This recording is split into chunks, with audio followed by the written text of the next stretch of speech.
que cumple con estos factores termina en el tiempo siendo hipertenso? Porque todas estas cosas son lo que llamamos factores de riesgo cardiovascular. ¿Okay?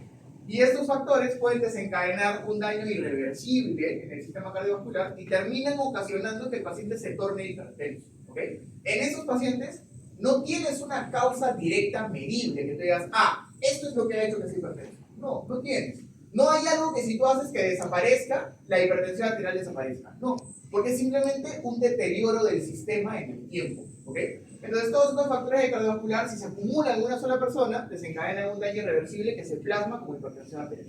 Pero es la hipertensión arterial clásica, la de los abuelitos, la de los gorditos, la de los diabéticos, tabáquicos, etc. Entonces le llamamos hipertensión arterial primaria. ¿Okay? La primaria es la de los abuelitos, eso es bien importante.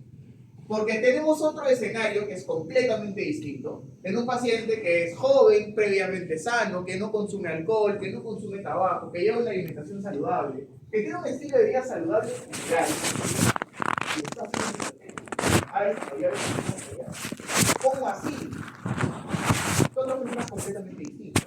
Entonces, en el segundo escenario, tienes que considerar, tienes que pensar tú que hay algo directo, concreto, puntual, que está desencadenando que sea hipertensión. Está desencadenando la hipertensión arterial. No es como el de arriba, que tienes un sistema que se ha ido dañando progresivamente en el tiempo y que ha finalmente desencadenado que es hipertenso. Sino que tienes probablemente algo concretamente que si lo haces desaparecer, si arreglas esa causa, la hipertensión arterial desaparece. Entonces, ¿cómo le llamamos a eso? Hipertensión arterial secundaria. ¿Okay? Entonces tenemos que conocer algunas causas de hipertensión arterial secundaria, que son causas clásicas, bien frecuentes, que tenemos que manejar. ¿Okay? Una de estas es la que tiene nuestro paciente, es el aumento de la viscosidad sanguínea. ¿Okay? Entonces cuando aumenta la viscosidad sanguínea, aumenta la resistencia vascular periférica y aumenta la fórmula de la presión arterial. La presión arterial es gasto cardíaco por resistencia vascular periférica. Entonces si aumenta la resistencia, aumenta la presión arterial. ¿Okay? Entonces, hiperviscosidad es una causa conocida de hipertensión arterial secundaria. Y tenemos otras tres que también tenemos que conocer. Vamos con las dos de abajo. Hiperaldosteronismo. ¿Qué hace la aldosterona según lo que hemos aprendido? Reabsorbe sodio y con eso arrastra agua. Si tú jalas sodio y con eso jalas agua, aumentas el volumen del intravascular, aumentas la volemia. Y si aumenta la volemia, aumenta el volumen circulante efectivo. Y por lo tanto, aumenta el gasto cardíaco, aumenta la presión arterial. ¿Okay? Entonces, hiperaldosteronismo es otra causa de hipertensión arterial secundaria. La otra también bien conocida es el hipertiroidismo. ¿Qué hace el hipertiroidismo? Aumenta la tasa metabólica.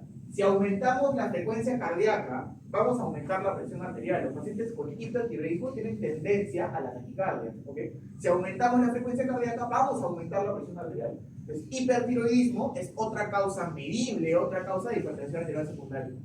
Si resolvemos cualquiera de estas, la presión arterial se resuelve. La hipertensión vuelve a la normalidad. A diferencia en el otro. En el otro, así el otro comienza a comer más sano, se mueva un poco más, baje de peso, su hipertensión arterial no se va a revertir. ¿Ok? Entonces, en la de aquí es una hipertensión arterial de una causa medible, es una hipertensión arterial secundaria. ¿Ok? Entonces, este de aquí, el de la mitad del feocromocitoma.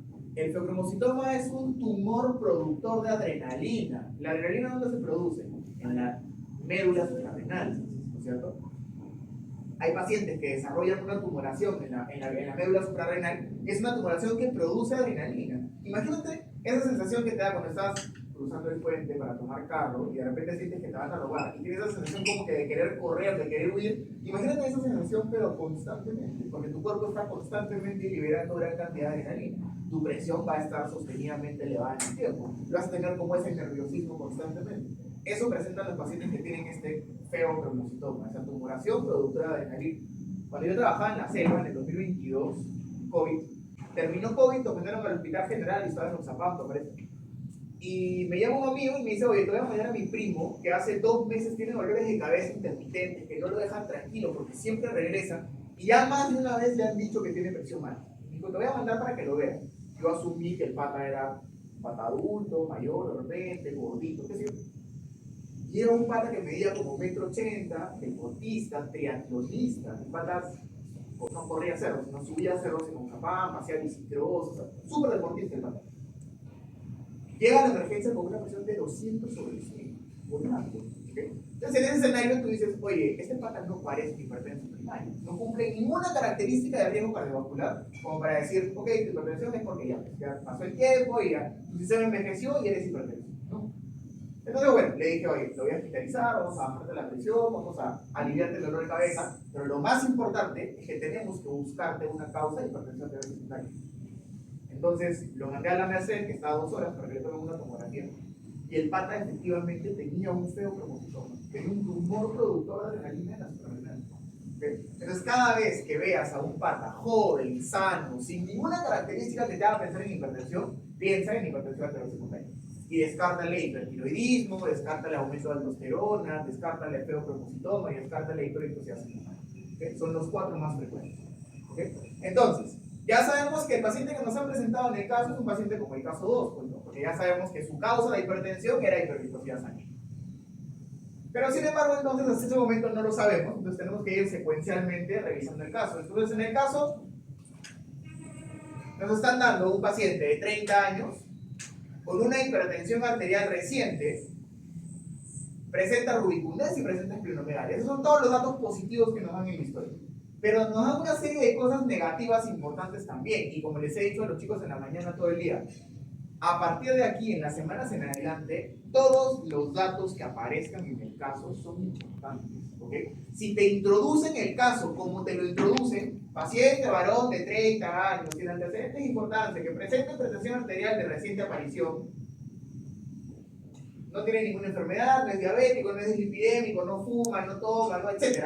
Pero está presentando así por algo. ¿Okay? Si se dan cuenta, bueno, hoy día se fueron de frente a los laboratorios y me quedé callado, básicamente porque no quería perder tiempo. ¿Okay? Pero todos los datos que aparezcan en el caso son importantes, ¿okay? Porque te van a llevar a algo. El caso te lo cuentan así porque te están orientando a que su hipertensión arterial es secundaria, pues no es primaria. ¿Okay? Entonces, es un hombre joven de 30 años con hipertensión arterial reciente, rubicundo y con esplenomegalia, pero te dan negativos importantes también que era importante explicarlos. ¿Okay? ¿Qué cosa? Te dicen que no tiene bocio, que no tiene soplos cardíacos y que el fondo de ojo es normal. Vamos uno por uno. El fondo de ojo es la estructura que está dentro del ojo en la capa del fondo, que es la retina. ¿Okay? ¿Cómo la veo? Cogemos una lamparita que se llama lámpara de hendidura, te acercas al paciente luego de que le dilatas la pupila con unas gotitas, la pupila se abre y tú puedes ver a través del huequito, a través de la pupila, cómo se encuentra el fondo de ojo al fondo. ¿Okay? Voy a ponerles una imagen para que tengan una idea de cómo se ve el fondo de ojo, porque es una estructura bien particular.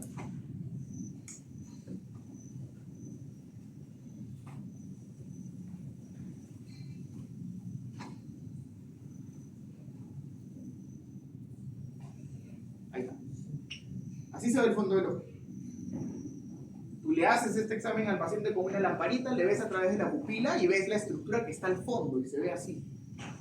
Si se dan cuenta, es una estructura que se ve relativamente ordenada, bonita, con unos vasitos que confluyen al centro. Se ve en esa imagen aparentemente normal. Ya sé que ustedes no saben cómo se ve la normalidad, pero solamente les digo, vamos a buscar alguna que se vea un poquito más clara. Ahí está, esta. Esa se ve un poquito más clara. Entonces tienes un punto amarillo que es la llegada del nervio óptico, tienes una serie de vasitos que transcurren en toda esta capa que es la retina, ¿okay? Y te das cuenta que todo se ve relativamente ordenado, todo confluye de forma ordenada. ¿Por qué es importante que te digan que esto, que la retina se ve normal en el paciente? Porque resulta que la hipertensión arterial, cuando se mantiene la presión elevada en el tiempo, la hipertensión arterial daña la retina. Uno de los órganos que la hipertensión arterial puede dañar, aparte del corazón, aparte del riñón, aparte de las arterias, aparte del cerebro, es la retina.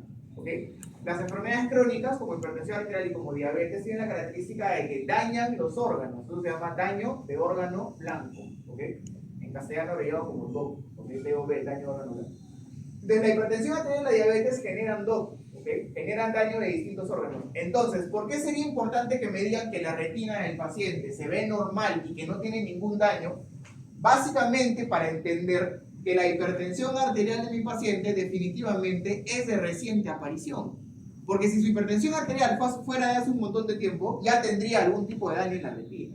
¿Okay? Pero básicamente me interesa ese dato. Oye, pero ¿por qué aquí sí sale y acá no? Básicamente me interesa ese dato para entender, nuevamente, que la hipertensión arterial del paciente es de reciente aparición. Puede ser. Se fue la luz. Se fue. No, pero sí está prendido ahí. No sé por qué.